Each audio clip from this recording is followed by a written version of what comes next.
It's raining, it's pouring, the old man is snoring. He went to bed. And then what happened?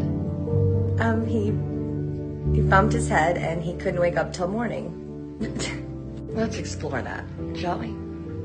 I mean, what is there to explore? He bumped his head and he probably hurt himself.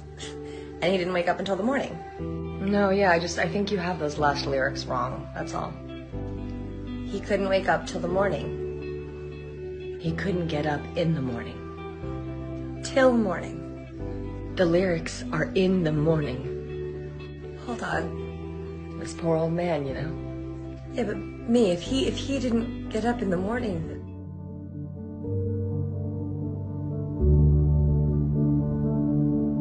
People are just like, I had no idea that this was the history. I have never heard this in my life. Yankee Doodle went to town riding on a pony. Stuck. Do you know what you're singing about? Yes. I'm just singing one of the most patriotic songs in American history. Thank you. Patriotic, is that the word you just used? Yeah, it's like Yankee, like America, hello. You know that was a British song, right? What? Oh, wow. Care to elaborate? Or... Okay, so a Yankee is somebody from the Northeast in America, and Doodle is like a fool or a simpleton. And dandies wore these big macaroni wigs to pretty much impersonate an aristocratic lifestyle, so... Yeah, but Yankee Doodle stuck a feather in his cap and he called it macaroni. Yeah. Yes. So the British were making fun of us?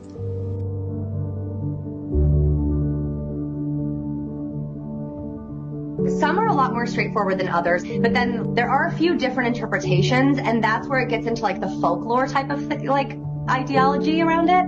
Jack and Jill went up the hill to fetch a pail of water. Jack... You like that one, huh?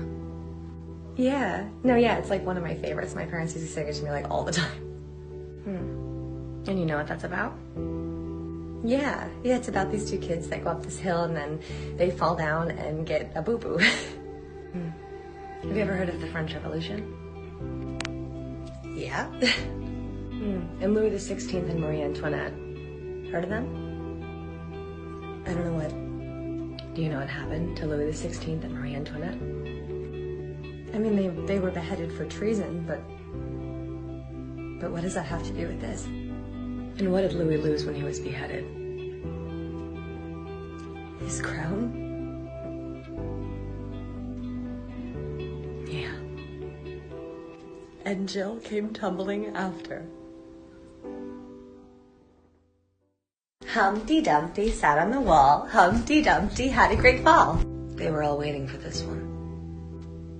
Who was? Do you have any idea what you're singing about?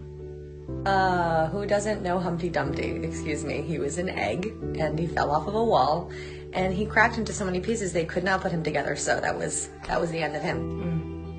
Have you ever heard of Richard III? Yes. And you remember the nickname for his horse? His horse? What did they call his horse? Well, the horse's nickname was Wall. And what happened when Richard fell off of Wall? He was slaughtered.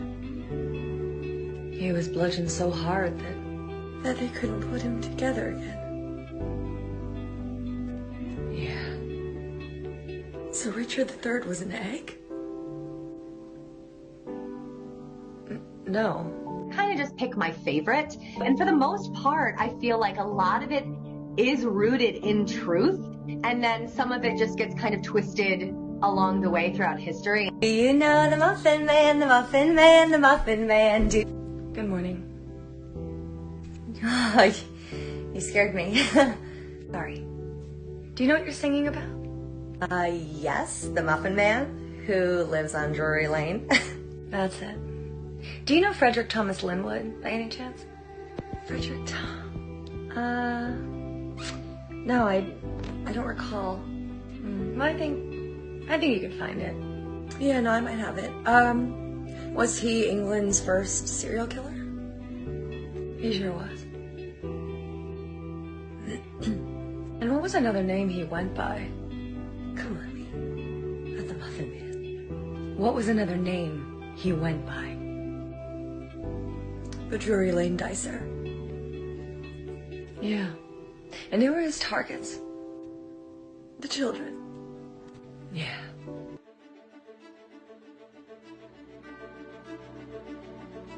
The one that I noticed the most is like religious persecution. And like with Catholicism and being a Protestant in like the 1800s, 1700s in England, I've noticed a pattern with like religious aspects. Goodbye, baby, on the treetop, when the wind blows. Yeah. It's about time we got to this one. Oh. King James II. Heard of him? Yeah, you know, he was the last Catholic monarch of England, Scotland, and Ireland. Yeah. Thanks to the glorious revolution of 1688, baby. Alright. But this King James II had to have a baby. Naturally. And naturally. And rumor has it that baby isn't actually his baby at all, but a baby they smuggled in to make sure that he had a Roman Catholic heir. They took somebody else's baby. Yeah.